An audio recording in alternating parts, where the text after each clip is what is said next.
Oh yeah, springy back. Right, I thought I'd do something different than bikes, gardens, carports and cars.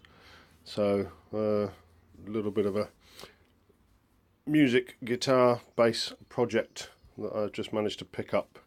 Uh, I've already half stripped it. I should have shown you it as it came. Right, well I just managed to grab this.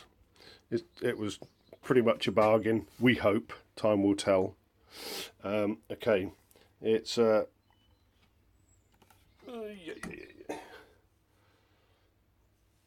you go. It's a Hohner Professional the Jack bass custom. Basically, what it is, like my other Hohner I had and my Steinberger Spirit, it is a licensed Steinberger bass. And if you've seen my other videos on Steinberger stuff, you'll know what this is. Anyway, the Steinberger thing, let's get this, basically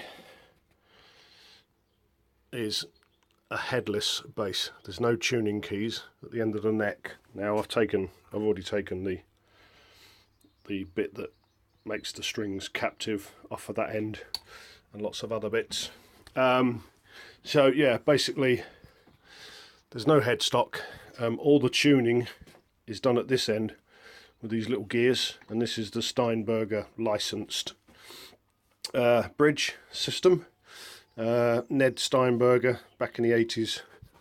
I've said this in one of my previous videos, but if you're not watching that video, you're watching this one.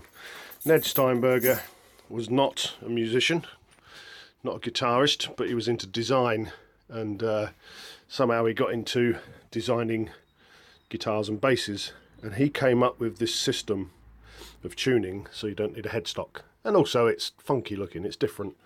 And the previous two guitars, basses I've had Steinbergers or Hohner, right, Steinberger copies but licensed by Steinberger. The previous two I had were like just a stick body.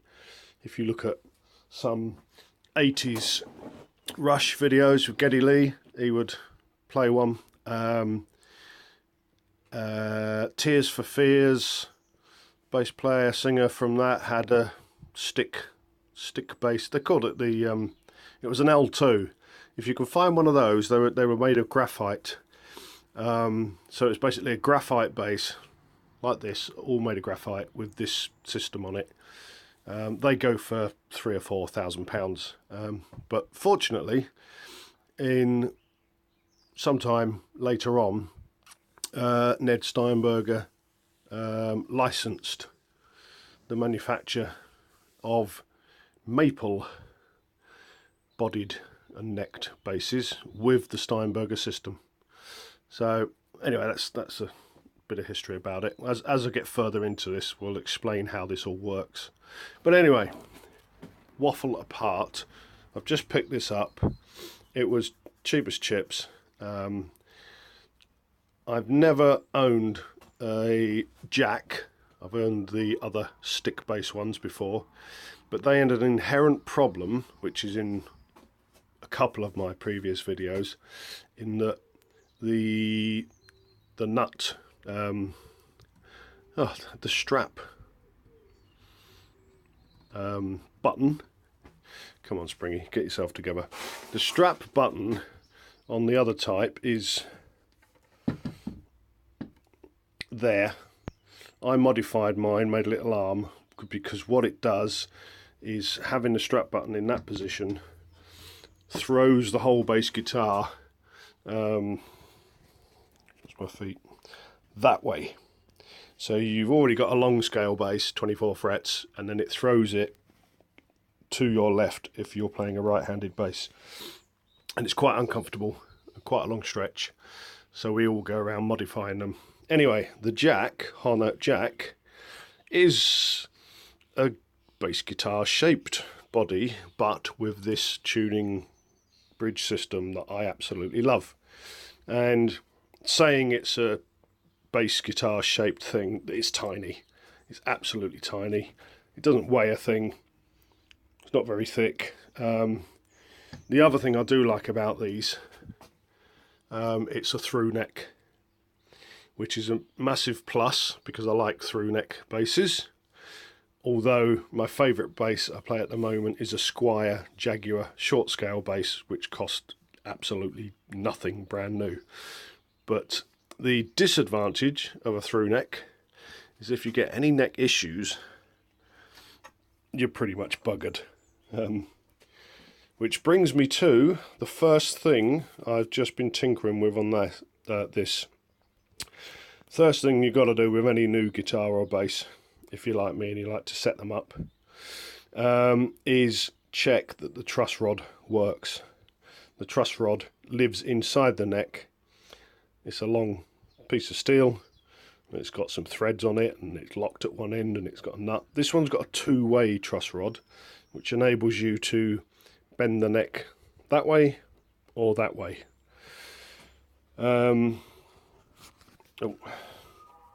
Now, the first thing I do on any guitar when I get it, even brand new ones, is check with the strings off to see if the fretboard is straight or near as, damn it.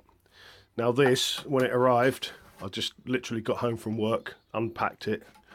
The neck was bulging in the middle that way, which is seriously bad.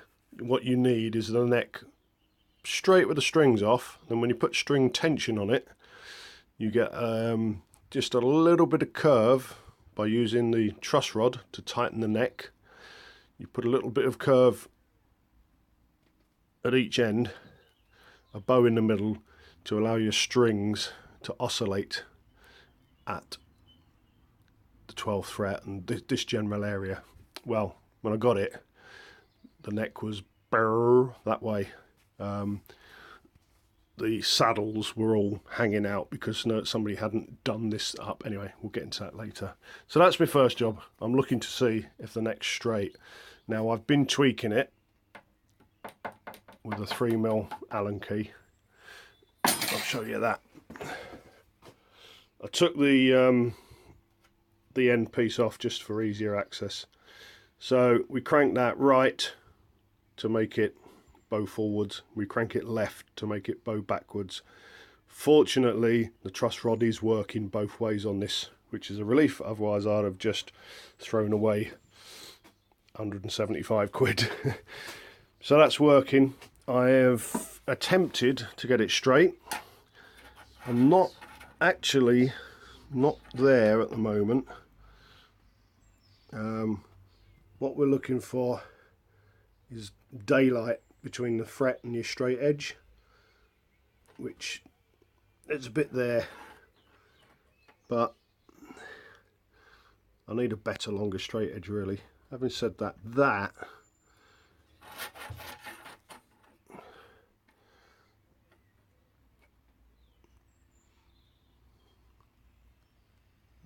that is close enough actually without the strings on. So right, the next thing I'm going to do is just clean it all, clean everything. I'm pulling bits apart and putting oil on them because these little tiny grub screws in here are going to have to be adjusted. I've had these out. What these do, I should explain this when I put the strings on. These basically catch the end of the string. Imagine the other end is attached up there. You wind these up and it pulls it tight and tunes it for you. So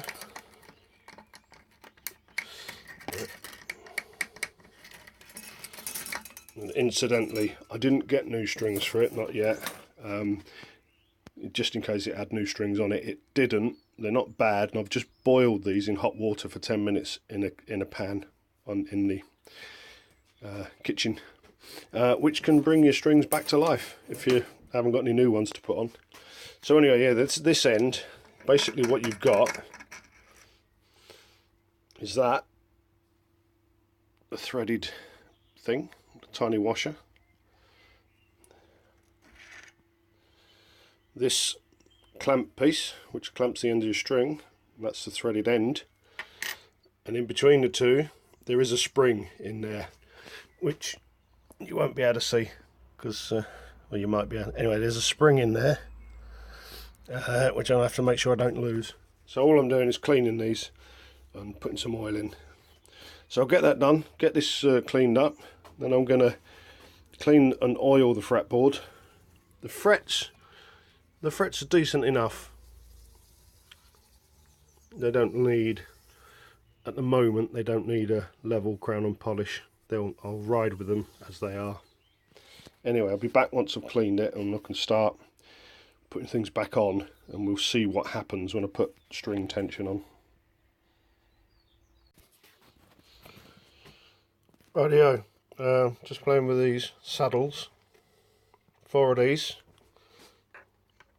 They sit in the bridge there, and the string rides. It's captive in that bit that I've already wound in.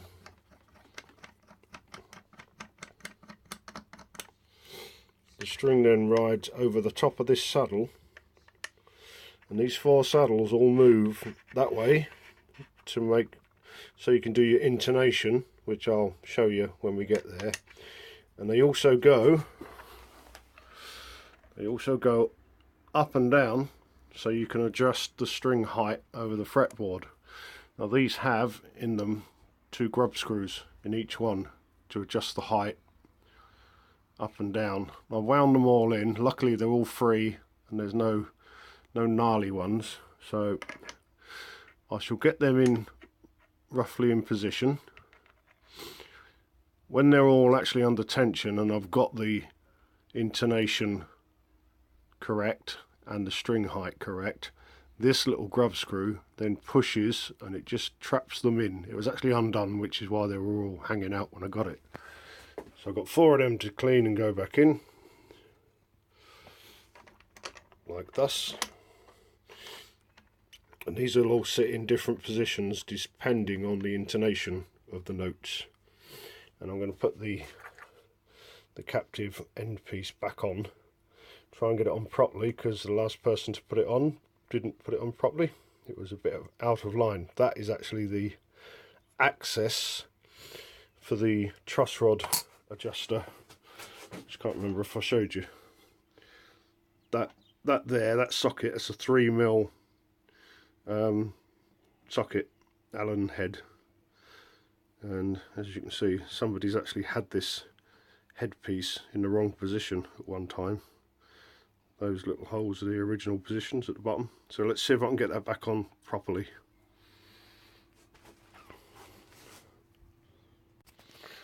Right, I've put that end back on. There's just enough room to get in the truss rod. It's just a little bit suspect, this end. It has actually got a bit of damage on it, which I knew about, but it doesn't affect the string being captive, so we'll go with this one for now, unless I can find another one somewhere. Right, so I'm gonna start putting this thing back together. Right, I'm going to chuck the strings on. I've got these just loosely in position, just got them lined up, not adjusted at all.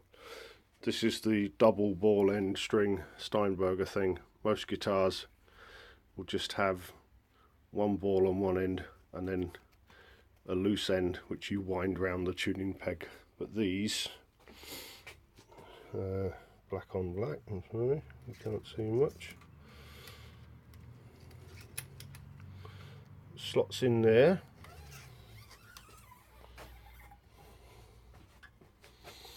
This end slots in here, just, and then you wind this up till it's at the pitch you want. Well, I'm just going to put these in roughly because I'm going to have to do the string height and the intonation. But yeah, one of the things I do like about Steinberger, apart from the quirky no headstock, is this bridge and the tuning system. These gears on the standard, most high-end tuners on a headstock, tuning keys, machine heads, will have a gear ratio of about 18 to 1. That's real good ones, which means you have to turn the peg 18 times to get one turn of the post. So the more times you have to turn it to get one turn, the more accurate you can get the tuning. Well, these are, the gear ratio on this is about, I think, 40 or 45 to 1. So once you get it in tune, providing everything's good with the guitar, they're quite stable, these. The tuning seems to lock in and you don't get a lot of tuning issues. Anyway, I'm going to throw the rest of these on, and I'm going to start by having a look at the string height and the, well, I'll do the relief on the neck first. But anyway, I'll throw these in and set it up really roughly. Okay, right, I've put the strings on. I've very roughly put these in a sort of shape I know will be nearly intonated. And I've raised them up enough to just roughly get me about 2 mil gap. In fact, there's too much now. About 2 mil gap between the 12th fret and the bottom of the string. It's actually over that. Now we're up to full tension. It's too high. Anyway, it's roughly there. What I'm going to do now is I'm going to see what the neck relief is, which I'll attempt to show you. Right, I can't really show you this with all my arms full, but what I'm doing is putting a capo or capo on the 1st fret. I'm holding the string down at the 17th fret, and then at the 8th fret, at the 8th fret, I'm measuring with a feeler gauge the gap between the top of the fret and the string, which I can't do. Hang on. What I'm looking for, I've taken my finger off now, this sort of been messing up. Anyway, what I'm looking for is about, for a rough setup, I'm looking for 12 thousandths of an inch gap between the 3, 5, 7, the 8th fret and the bottom of the string. But I'm not actually holding down the string at the 17th fret at the moment. Now I've got at the moment about 15 thou. So what I'm going to do is adjust the truss rod and pull the neck back just slightly back this way, a tiny little tweak, until I get a 12 thou gap there. And then I'll do the string height and the intonation. Okay, the filming's going badly. The last little section was all in portrait, not landscape, and I don't think my editor will let me change that. So anyway, I've got the neck relief, the slight bow in the neck where I want it. I've got 12 thou at the 8th fret. That was with the capo on the 1st fret and me holding it down at the 17th fret, 17th fret, 17th fret, 17th fret. Anyway, I've got that where I want it. Now the strings and the tension are way too high. I want to get them, the standard setup would be at the 12th fret, about 2.5 mil, that one there, the one over the fret, about 2.5 mil between the top of the fret and the bottom of the string is actually what it is. And then on the G string, about 2 to 2.25, which is actually where it is. It's on 2. Now that's actually a standard setup there. That's way too high for me, so I like to do it, if I can get away with it, 1.75 on this fat string and 1.5 on the skinny string.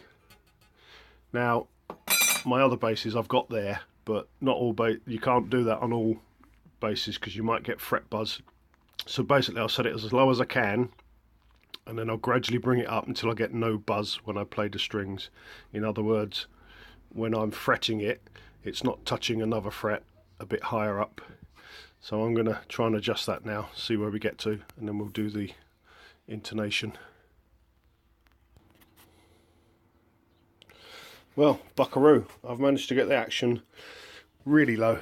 I've got 1.5mm on the big string at the 12th fret, and I've got 1.25mm on the G string, skinny string there, and I've played every fret and I've got no fret buzz in the playing position, so that's really nice. That'll be easy to play. Basically, to raise and lower the string height, you wind them on, and the little grub screws will stick through and raise that. Wind them off and they'll go down. Every time you do it though, you need to retune the strings for the tension and the height and the everything. So I've got the string height. I've just checked the neck relief again, and it is exactly at 12th thou where I like it. Although my Jaguar bass is at 10th thou, which is a bonus. Now I'm going to check the intonation again. I did roughly do it and it wasn't far off. And the way we do that is right on my board of trickery, which is growing. Right, my tuner. Play the open string. So if I play the open E string, there you go. Just a tad sharp. So I'll loosen off that a bit. Let's get it exactly. That's about near enough. So open string, tuned, and then fret the 12th fret and then play the string again, which I can't do because I'm holding the camera. And there you go, the intonation is bang on. If that, let's try some others. Try the A string. I want to show you one that's wrong. Right, there's the A, it's nearly.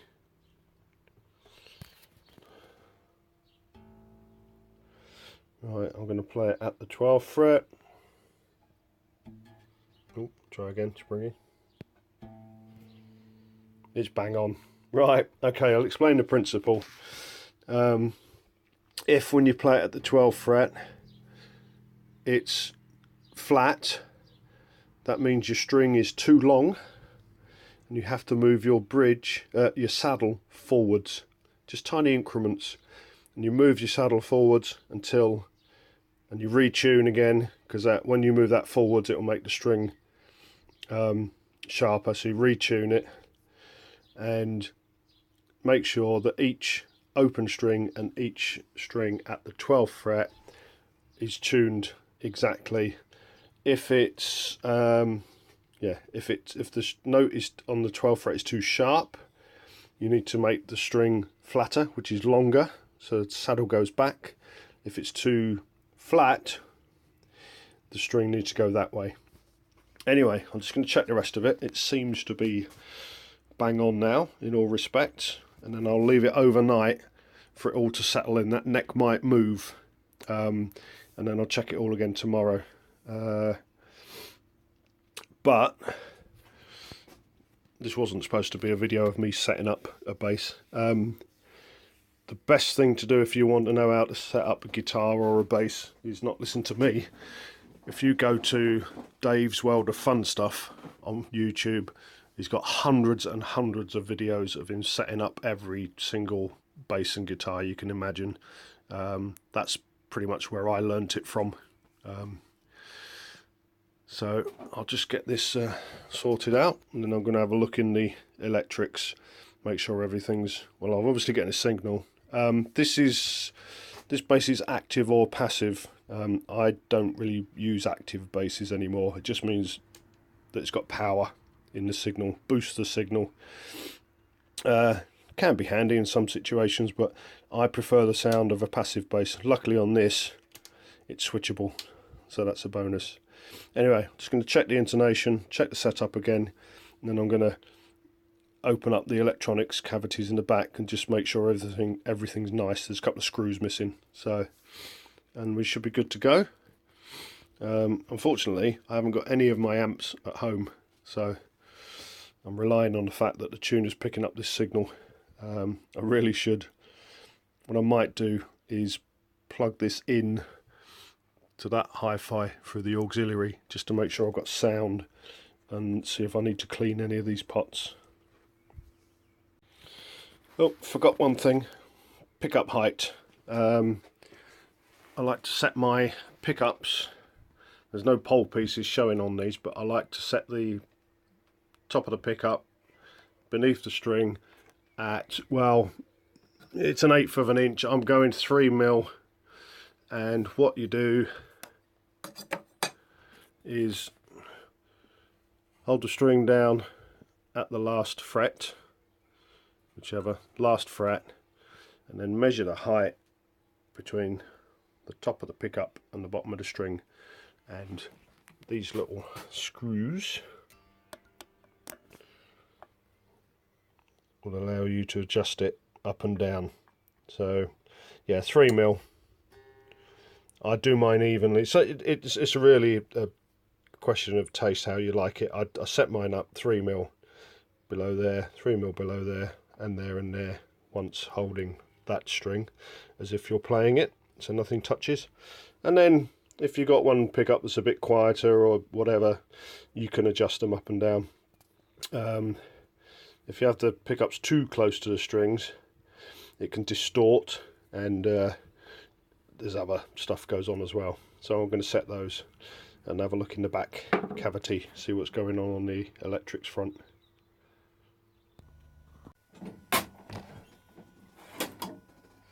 Right, I've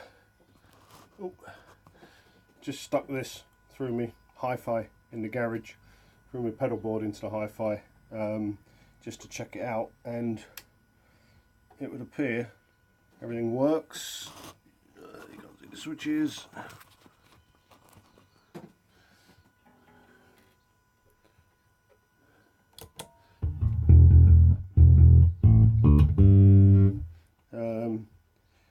It's got a front and rear pickup volume. So there's the front. No, that was the rear, sorry. That's the front. That's the rear. That's both together.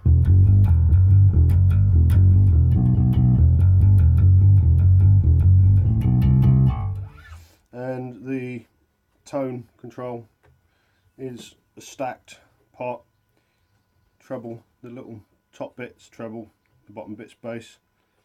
So that's the bass.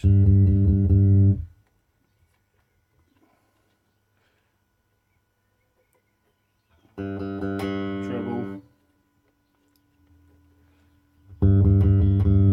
And then on passive, it's just less signal going through on the passive. But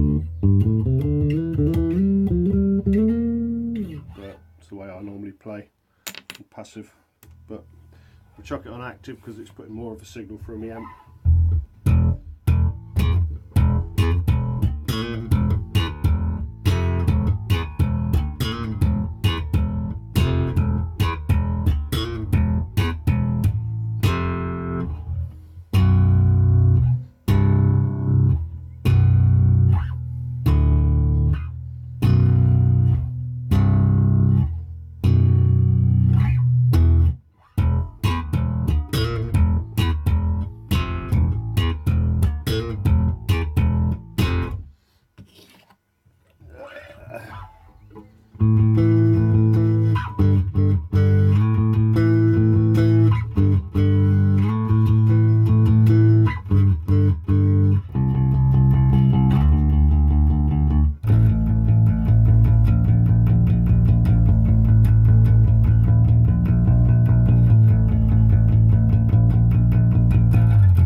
Anyway, that's just through me crappy hi-fi in the garage. I'll have to make a point of, when I go up to the studio next time, actually running it through both my amps so you can get a better idea, but on video on YouTube it probably doesn't make a lot of difference. Anyway,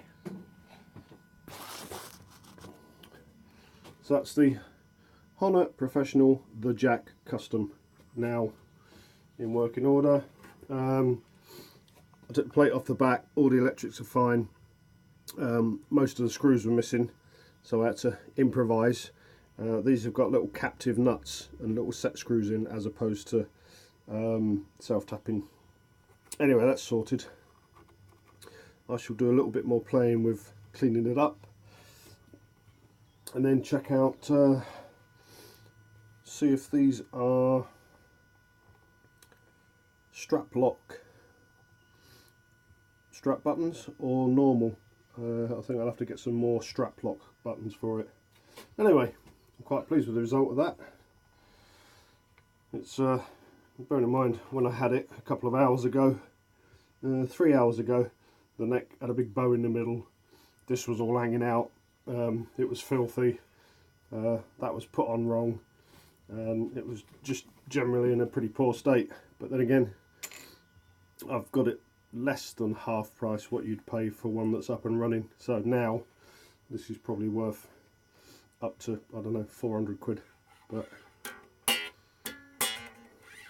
it satisfies my quirky taste in instruments. Right, let's put that down before I do any more damage to it, although it's pretty beat up anyway. Thanks for watching. I've been Springy. I'll attempt to get the video to go horizontal, not vertical, halfway through, but I doubt if that's going to happen. I didn't plan this video at all. I was just going to show you the bass I was working on and then show you it finished. But like I said, if you want to know about setting up instruments, Dave's World of Fun stuff, Will's Easy Guitar, there's loads of good YouTube channels by professional luthiers and guitarists who can tell you how to do it all properly. This is just how I set mine up, but it seems to work for me. Anyway, I've been Springy. Peace and love. Purple pick. See you later.